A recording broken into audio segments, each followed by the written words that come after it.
Anne Handlauer, bonsoir. Vous êtes la correspondante Bonsoir. de RFI à Istanbul. Le président turc vient de s'exprimer à la télévision nationale. Recep Tayyip Erdogan dénonce un attentat.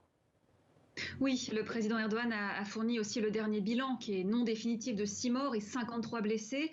Il a aussi été le premier à donner des précisions sur la cause de l'explosion. Sur son compte Twitter, le président parle d'une attaque à la bombe, d'une attaque perfide. Il promet que les autorités mettront au jour les auteurs de cet attentat et ceux qui se trouvent derrière eux.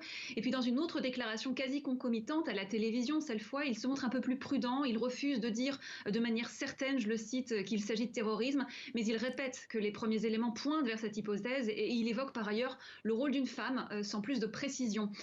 Alors cette explosion a retenti sur l'avenue Istiklal vers 16h20 heure locale ce dimanche, c'est-à-dire à une heure et un jour où tous les commerces sont ouverts et où cette longue avenue qui est aussi la principale avenue piétonne touristique d'Istanbul était en général bondée. C'était le cas aujourd'hui, ce qui explique ce bilan déjà lourd. Cette même avenue avait été la cible d'un attentat suicide en mars 2016 qui avait tué à l'époque 4 touristes qui avaient été attribués au groupe État islamique. C'était au cœur d'une année noire, l'année 2016, endeuillée par d'autres attaques attribuées à cette organisation État islamique et à des groupes armés kurdes. Merci Anne pour ces précisions. Vous étiez en direct d'Istanbul.